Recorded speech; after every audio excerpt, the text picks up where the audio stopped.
2 weeks into Russia's invasion of Ukraine, it has become apparent Russia's military is experiencing failures, both technical and strategic, that are perhaps unexpected from one of the world's largest military forces.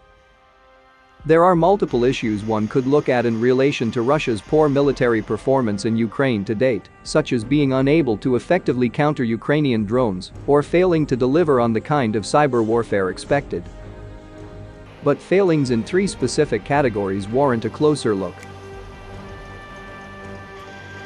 The first issue that became quickly apparent was the poor performance of Russia's armed forces.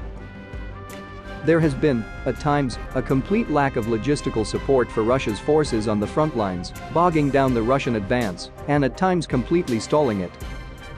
There have been numerous reports of Russian tanks and armored personnel carriers running out of fuel, leading Russian soldiers to request, commandeer and steal diesel to continue progress. Russian soldiers, many of them conscripts, have been forced to forage for food, with reports of soldiers being forced to steal chickens and special forces soldiers breaking into shops to loot food. Rations provided to Russia's troops have reportedly only been sufficient for a few days, and video has emerged claiming some rations 7 years out of date. Russia had a significant amount of time to prepare its invasion and move logistical support into place, with months of open buildup. But scenes of enormous, stalled convoys being unable to progress speak volumes to Russia's astonishing mismanagement. This series of logistical failures are as embarrassing for Russia as they are beneficial for Ukraine. There have also been extraordinary communication failures, both between military units and to soldiers prior to the conflict. Reports emerged following the initial stages of the invasion, revealing many Russian soldiers were completely unaware they were invading.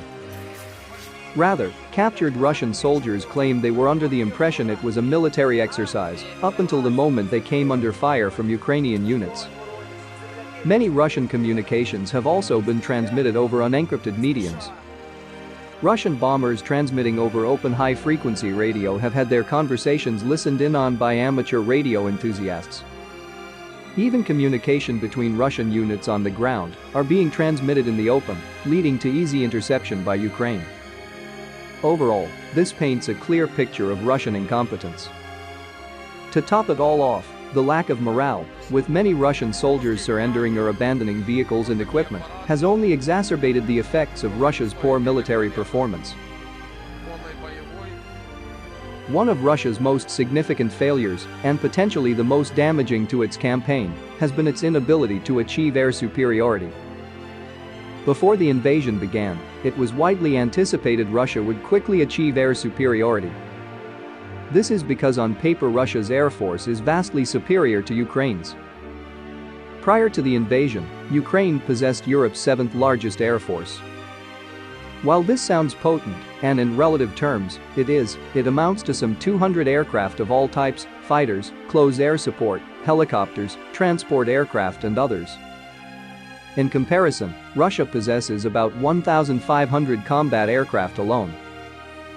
The backbone of Ukraine's air force are older Soviet-era fighters, namely 50 MiG-29s and 32 Su-27s. Meanwhile, Russia employs modern versions of Soviet aircraft, such as the Su-30, Su-33 and Su-35. Russia also has modern strike aircraft such as the Su-34 as well as long-range strategic bombers like the Tu-22, Tu-95 and Tu-160. However, images have emerged suggesting Russia's strike aircraft are reliant on generic, consumer-grade GPS units. If this is true, it only reinforces Russia's lack of capability. Just prior to the war, US intelligence anticipated an invasion would commence with a blistering assault by Russia on Ukraine's air power. Yet 2 weeks into the conflict, Ukraine still reportedly possesses the bulk of its air and missile defenses. This has raised questions about why Russia did not make full use of its air power. Is it holding back in case the conflict broadens? Regardless of the reason, Russia's lack of air superiority early in the conflict may be one of its most significant strategic errors to the benefit of Ukrainian defenders. Russian aircraft are struggling to provide the support needed by Russian ground forces, giving Ukrainian forces an opening to counter Russia's advance. Russia's high-tech offensive capabilities have also demonstrated lackluster performance. The initial stages of the invasion included a strategic bombardment of Ukrainian targets using cruise missiles and Iskander short-range ballistic missiles. Reports indicate that, as of March 1, Russia had fired as many as 320 missiles, the majority being Iskander short-range ballistic missiles, making this the largest and most intense short-range ballistic missile bombardment between two states. The Iskander is estimated to have a range of 500 kilometers and an accuracy of 2 to 5 meters. Prior to the invasion, it was expected to be an effective and devastating weapon system. Intriguingly, its performance has been lacking. For example, Iskanders were used to attack Ukrainian air bases, to destroy runways and prevent Ukraine's air force from operating effectively. But as can be seen below, the previously vaunted accuracy of the Iskander appears far less impressive than what was anticipated. As the conflict has progressed, Russia has made more frequent use of lower-tech weapons systems, such as unguided dumb bombs and cluster munitions.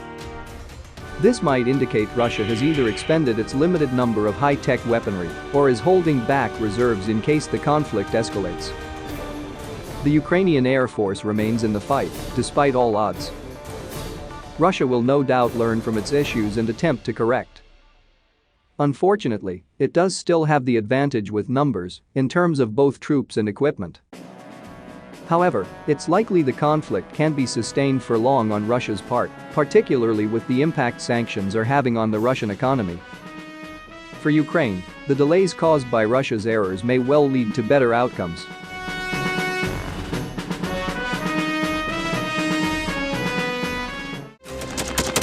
Thanks for watching, and don't forget to subscribe. Also, if you want to support Warthog Defense, please become our member and get early access to new videos, exclusive members-only videos, and become administrator in comment section. The membership link is in the description. Rescues